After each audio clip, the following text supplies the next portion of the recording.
Hello everybody, welcome to Basit Corner.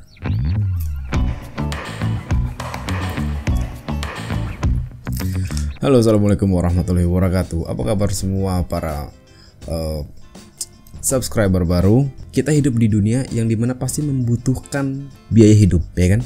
Nah, biaya hidup ini sebenarnya relatif buat setiap orang, ya kan? Ada orang yang cuman bekerja doang di suatu perusahaan, atau dia jadi pekerja kasar, pekerja lembut apa ya? Pokoknya yang non fisik, bukan non fisik apa ya? Pekerja kasar, pekerja non kasar gitu kan. Ada yang dia cuman berbisnis, ada yang whatever lah, banyak lah orang tipe-tipe dalam mencari rezeki gitu kan.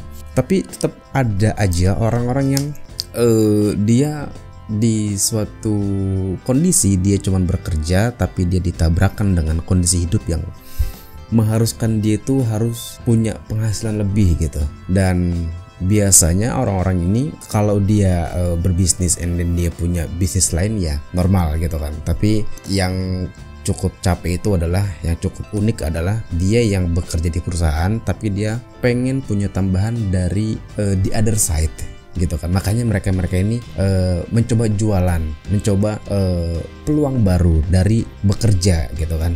Karena dia cuma bekerja, makanya dia untuk mendapatkan penghasilan tambahan dia mau coba jualan atau berbisnis. Nah, biasanya itu ditemuin sama teman-teman kita sendiri gitu kan, yang dimana ada banyak background kenapa dia mau multi income gitu.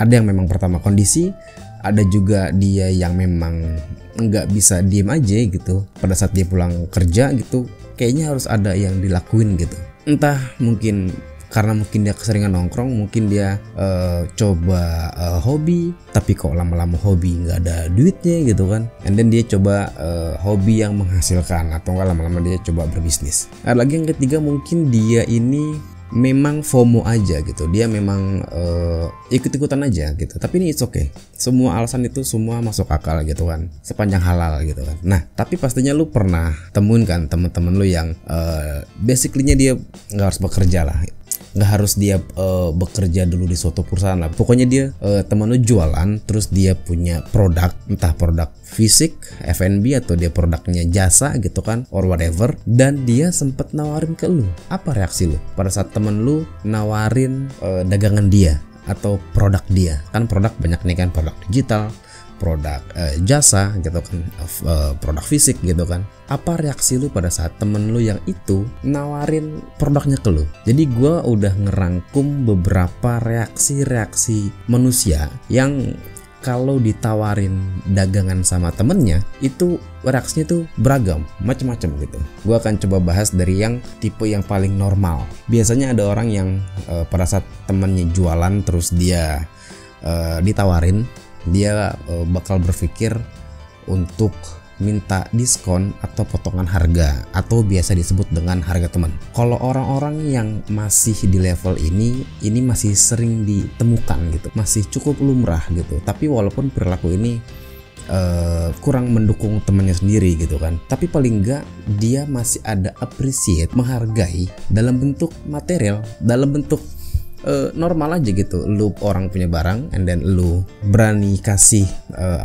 berani kasih duit lu untuk beli produknya temen lu ini. At least temen lu yang punya produk ngerasa produknya disukain, walaupun kadang temen lu ini minta setengah harga kayak gitu kan. Nah, ada orang-orang yang tipenya kayak gitu. Ada orang yang levelnya itu tetap menghargai, tapi dia maunya tuh setengah harga karena mungkin dasarnya masih belum trust sama produk lu. Jadi boleh gua ambil produk lu tapi harga teman lah gitu kan. Ini orang-orang kayak gini masih belum ngerti etika beli membeli antar temen biasa gitu. Tapi paling enggak dia udah ada di level selangkah lebih maju karena dia udah berani keluarin duit dia untuk produknya teman lu itu. Terus yang kedua ada lagi tipe orang yang berpikirnya lu orang jualan, lu orang punya produk, punya dagangan, itu sama sekali nggak ada di level yang paling rendah, yaitu appreciate dalam arti beli produk lu gitu. Nggak ada sama sekali bahwa untuk tanya harga tuh nggak ada. Mungkin ada ya gitu kan orang-orang yang pada saat temennya jualan, katakanlah temennya jualan jangan hordeng apa ya, jualan pempek misalkan gitu kan, ada temen lu misalkan jualan pempek, terus di hari pertama coba dong bawain dong sampelnya dong, coba dong bawain lagi dong, minta dong apa segala macem gitu. Nggak ada istilah lu jual pempek per berapa, lu jual pempek tuh harganya berapa gitu kan, kalau gue beli sekian dapat diskon nggak. Itu masih mending.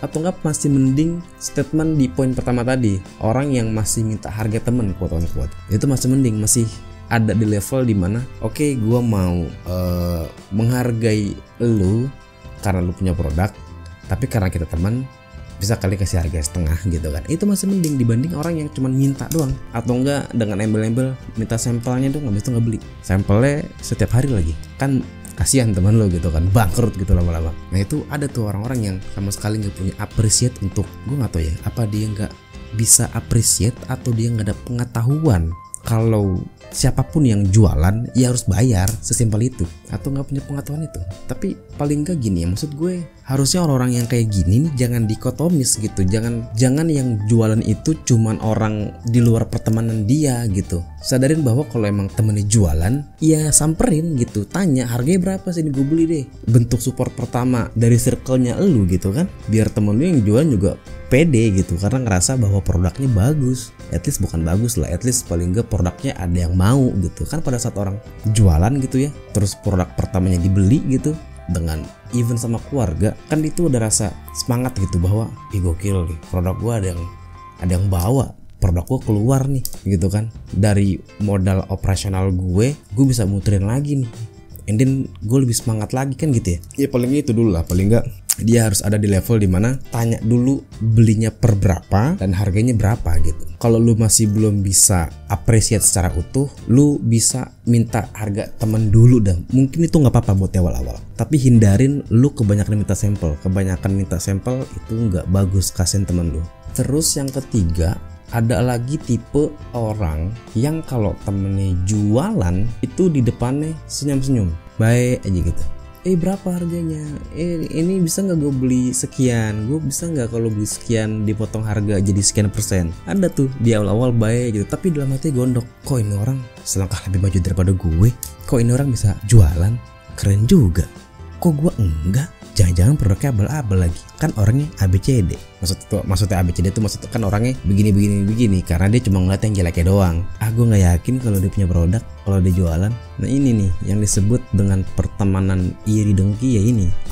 Jangan begitu, maksud gue ya kalau misalkan lu orang punya temen lu orang punya temen dan temen lu jualan gitu kan, ya sebenarnya si hati nggak ada yang tahu ya, cuman kan pasti ada aja gitu orang-orang yang pada saat temen lu, atau lu pernah gak sih pada saat temen lu nawarin produk lu awkward gitu, mau kan nih beli pulpen gua, boleh sini berapa harga, pernah gak sih lu nemuin? Karena gue kalau merhatiin orang gitu ya kan, karena gue ada beberapa komunitas itu kan artinya kan perkumpulan circle gitu ya, entah kantor, entah tongkrongan, entah apa gitu ya. Gue kalau perhatiin gitu ada orang yang kalau ditawarin sama temennya gitu, guenya sendiri tuh ngerasa awkward gitu, padahal yang ditanya bukan gue gitu, tapi malah gue sendiri gitu yang nggak enak di antara tengah-tengah mereka gitu. Kayak ini anjir kenapa ini lu sedikit kenapa luas gitu, apa kayak ada sesuatu yang ditahan-tahan gitu. Maksud gue kayak ya udahlah, kalau lu misalkan emang temen lu jualan gitu kan ya, and then tapi kalau misalkan lu ngiri gitu kan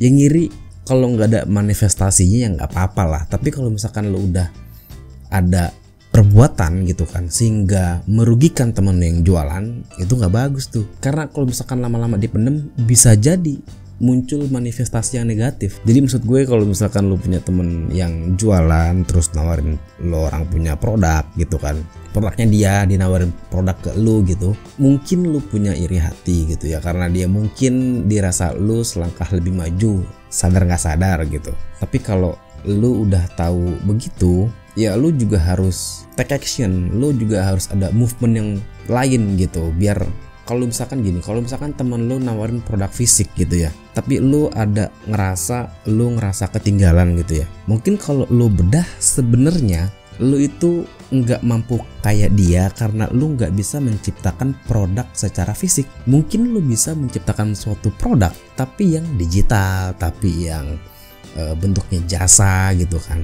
Atau mungkin juga itu kepikiran sama lu, katakanlah lu sebenarnya jasa banget nih orang ini, lu jalur lu nih jalur produk jasa misalkan, tapi lu menganggap bahwa produk itu adalah yang berbentuk. Jadi pada saat lu mau menganggap bahwa jasa itu sebagai produk, lu langsung kayak, tapi kan gue bisanya ngojek, atau enggak, tapi kan gue bisanya ngegambar apa segala macem.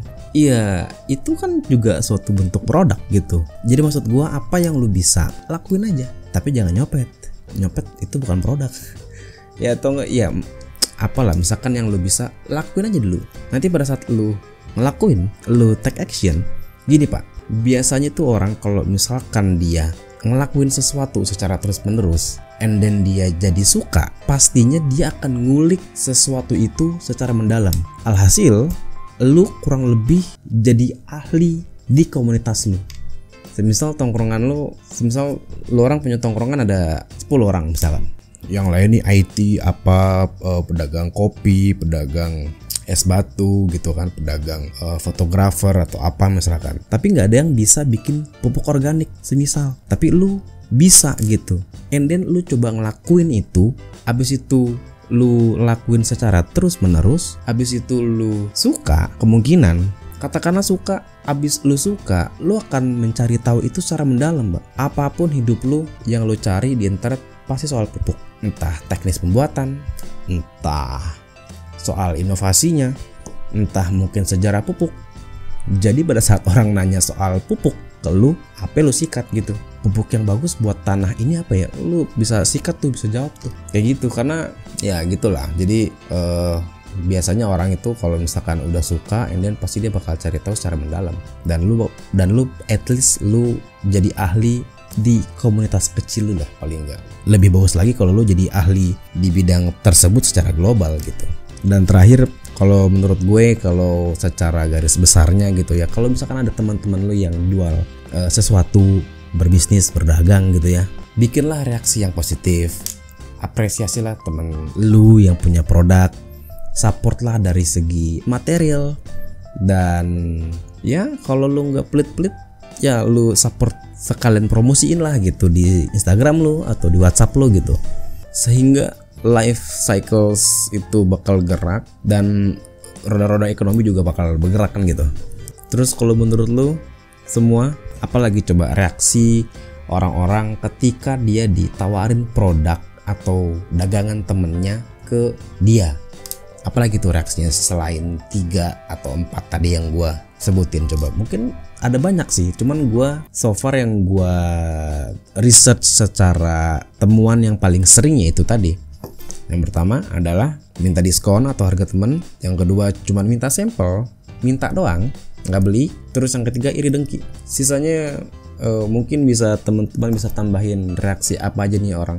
Oh ada yang temen gue bang, temen gue waktu gue tawarin dagangan gue, mukanya kecut, keketek apa misalkan gitu ya.